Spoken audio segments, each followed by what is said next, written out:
तथागत भगवान गौतम बुद्ध, विश्व रत्न, बौद्धिसत्व संविधानकार, आधुनिक भारत के निर्माता डॉक्टर बाबा साहेब अम्बेडकर, महात्मा ज्योतिबा फुले,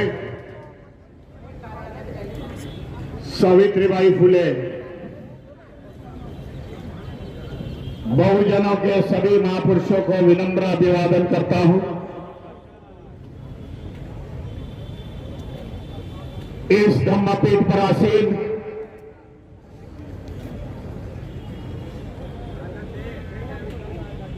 भूतपूर्व मंत्री स्वामी प्रसाद जी मौर्य,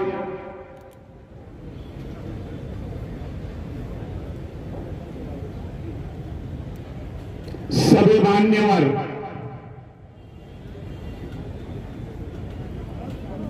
बड़े बड़े मान्यवर बैठे हुए हैं, सम्मानित मंच, आदरणीय भीमराव जी, एक मिनट, गाड़ी एक बीच में, मैं अभिनंदन करूंगा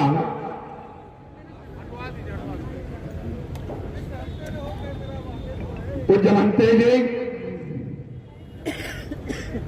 महाथेरो सुमित रत्न जी, जिन्होंने इस धम्म सम्मेलन का आयोजन किया। मैं अभिनंदन करना चाहता हूं आप सभी का। एक धम्म की ताकत इस मंच पर से इस मैदान में दिखाई और बता दिया हम 1% हो गए, पर इस देश में राज कर सकते हैं। बनते जी आज सभी को जगाने का काम कर रहे हैं, इसके लिए अभिनंदन करना चाहता हूं। क्योंकि यह कारवा है जो बाबा साहब ने शुरुआत की इसकी, और इसी कारवे के साथ साथ हम लोग चले। इसका सारा श्रेय हम बाबा साहब को देना चाहते हैं। बाबा साहब के साथ जिन्होंने महापुरुष आ गए, जिन्होंने समाज का उत्थान का काम किया, उनका भी स्मरण होना जरूरी है, मैं समझता हूं।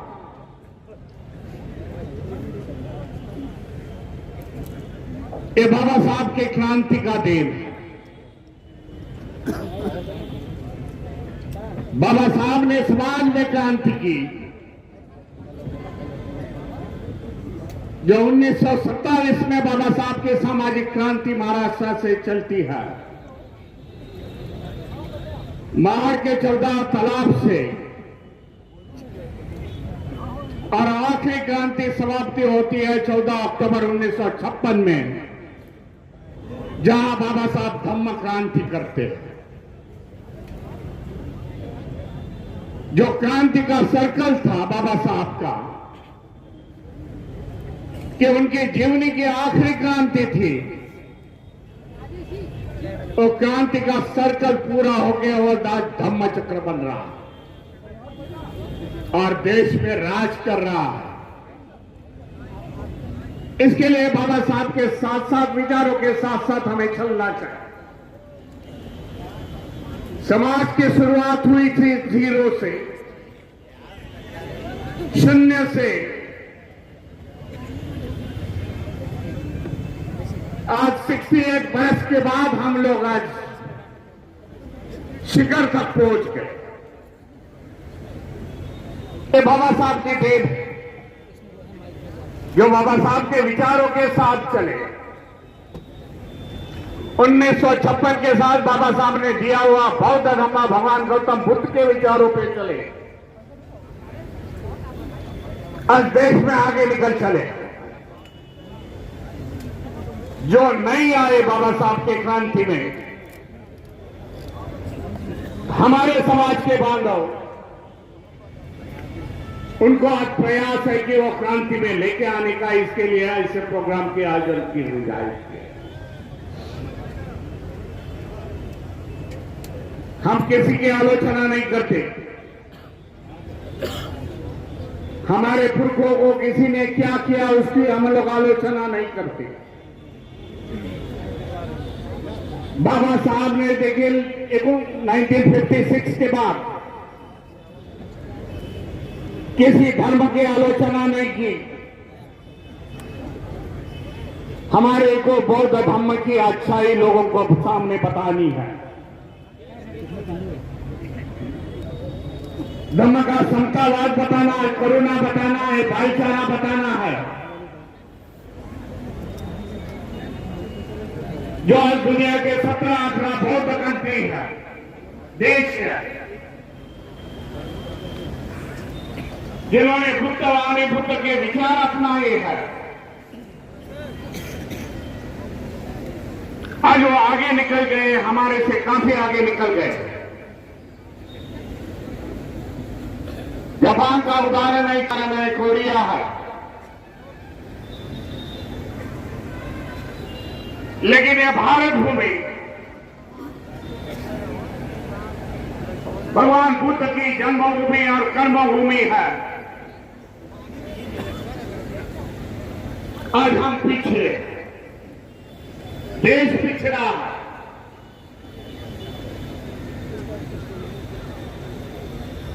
विषमता की संस्कृति में आज हम लोग हैं। ऊंच नीच की भाषा हम लोग करते हैं। उन देशों ने समता अपनाई, इसके लिए आगे गए।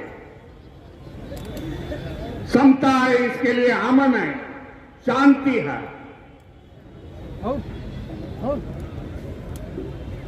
इसलिए हमारे को देश की प्रतिमा बदलनी पड़ेगी। विषमतावादी संस्कृति में हमें समतावादी संस्कृति लानी पड़ेगी, और इसके लिए देश में बौद्ध धर्म का प्रचार और प्रसार होना जरूरी मैं समझता हूं। बौद्ध धर्म का महान इतिहास है इस देश का। हमें जान के लेना पड़ेगा बौद्ध धर्म का इतिहास क्या। हमें दूसरों को बताना पड़ेगा कि 1200 साल यहां बौद्ध राजों ने राज्य किया है। यहां की व्यवस्था, यहां के इतिहासकार कभी बताएंगे नहीं, लेकिन 1200 साल यहां बौद्ध राज्यों ने राज्य किया है। वो देश का सुवर्ण समय था, सुवर्ण काल था। 19 बौद्ध यूनिवर्सिटीज देश में थी। तक्षशिला थी, नालंदा थी, सांची थी, वैभवी थी। ऐसी 19 यूनिवर्सिटीज देश में थी। दुनिया भर से पढ़ने के लिए लोग आते थे। जब पूरे दुनिया में शिक्षण का अंधकार था, तब देश आगे था। यह हमारा इतिहास है। आज भी हमारे पुरखों ने जो निर्मित की है इस देश में, जो नेशनल हेरिटेज है, इंटरनेशनल हेरिटेज है। हमारे चैत्य है, गुफा है, स्तूपे है, पूरे दुनिया में नहीं देखेंगे, लेकिन भारत में आपने को देखने को मिलेंगे। आज कई लोगों का उस पर कब्जा है। भारतीय बौद्ध महासभा उस पर काम कर रही है।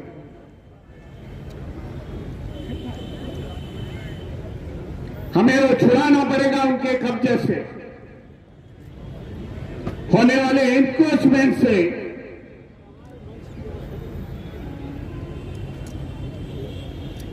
बिहार का हमें महाबोधि विहार हमें कुछ ना करनी पड़ेगी।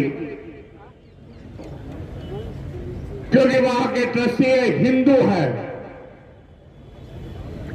वहां बदलाव करना पड़ेगा, हमारे हाथ में लेने पड़ेगा, बौद्ध भिक्षुओं के हाथ में देनी पड़ेगी। कहाँ मीडिया वाले इसके लिए निर्णायक ताकत इस देश में खड़ी होनी मैं जरूरी समझता हूं। अब समय आ चुका, जो जो बाबा साहब ने निर्मित की हुई संस्था है,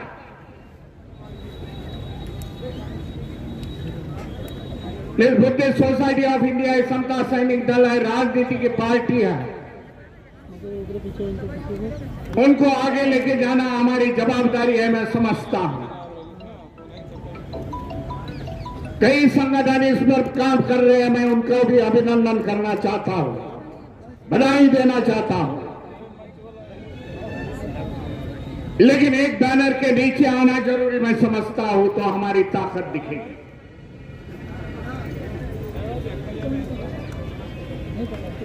इस देश में जो माहौल है, थोड़ा सा समय मांग के लेता हूं बंटी जी से। देश में जो माहौल है, जो विचारसरणी के लोग बैठे हुए हैं, और केंद्र में और स्टेट में यही विचारसरणी के लोग जब बाबा साहब हयात थे, जिंदा थे, यही लोगों ने बाबा साहब को विरोध किया।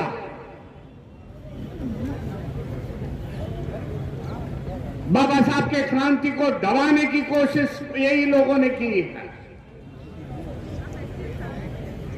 वो नहीं चाहते कि बाबा साहब की जनता ऐसे खुलेआम आगे निकल जाए हमारे से। ये धोखा मैं जानता हूं, आप भी जान लिए, क्योंकि आप पढ़े लिखे हो। हमारा दोस्त कौन है, हमारा शत्रु कौन है? शत्रु मैं विचारों का बोल रहा हूं।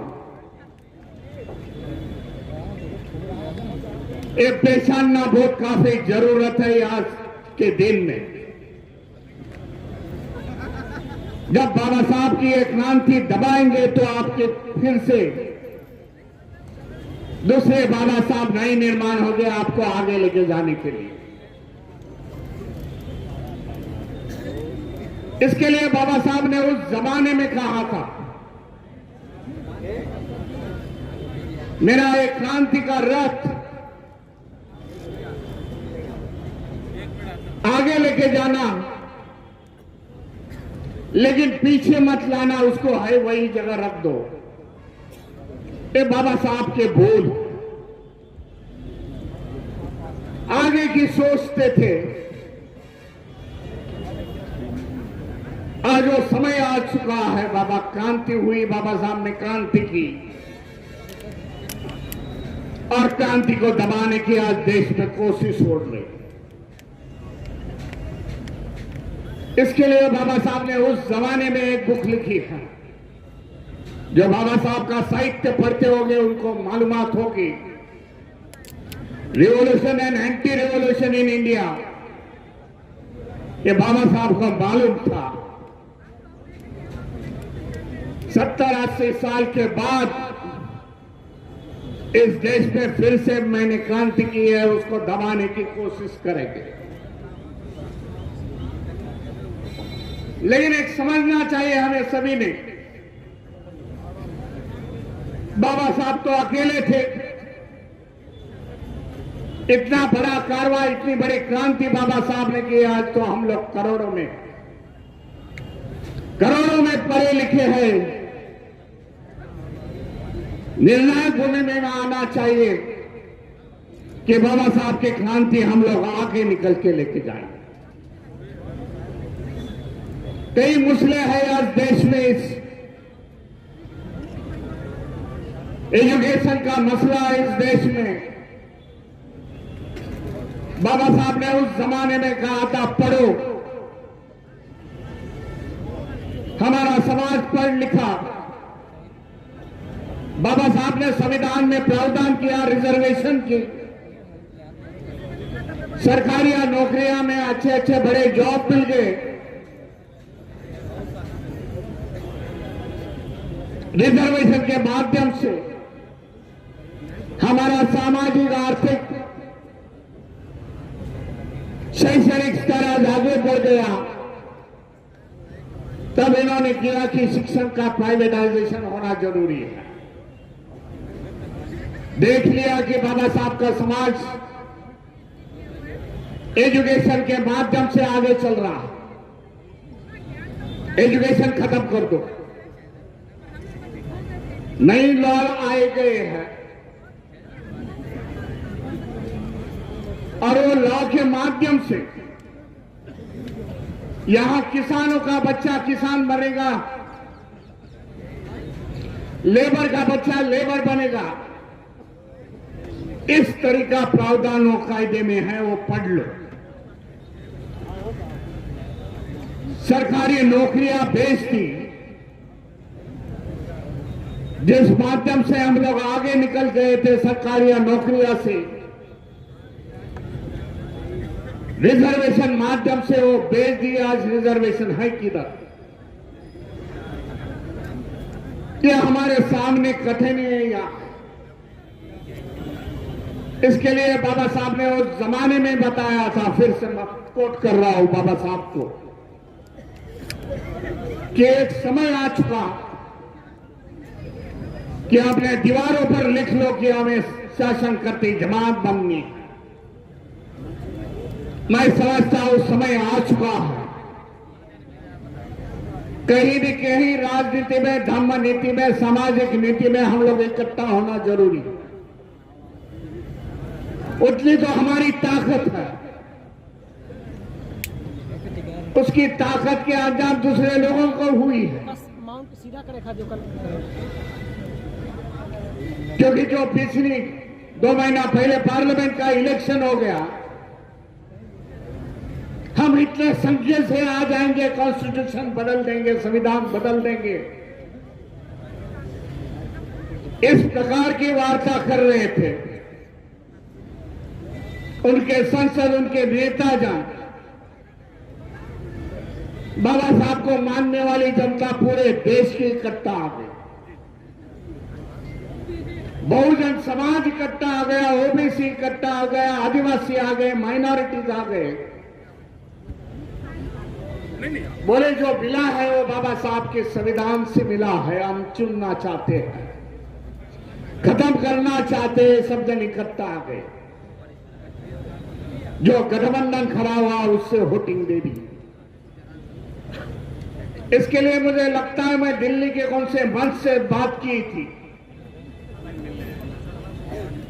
भाई गठबंधन नहीं जीता तो बाबा साहब की जनता जीती, बाबा साहब का संविधान जीता है। और उन्होंने सबक सिखाया है जिसको बदलने की बात करते हैं उस लोग को। ये हमारी ताकत है। इसके लिए हमारे ताकत का खुद में सोचना जरूरी है। ज्यादा समय न लेते हुए, कई वक्ता है मेरे पीछे, उन्हें भी समय देना जरूरी मैं समझता हूं। सभी को धन्यवाद देता हूं। काफी लाखों के संख्या से यह पधारी, एक बुलंद ताकत इस उत्तर प्रदेश में प्रयाग नगरी में दिखाई। आप सभी को धन्यवाद देता हूं और मेरे वाणी को विराम देता हूं। नमो बुद्धाय। जय भीम, जय संविधान।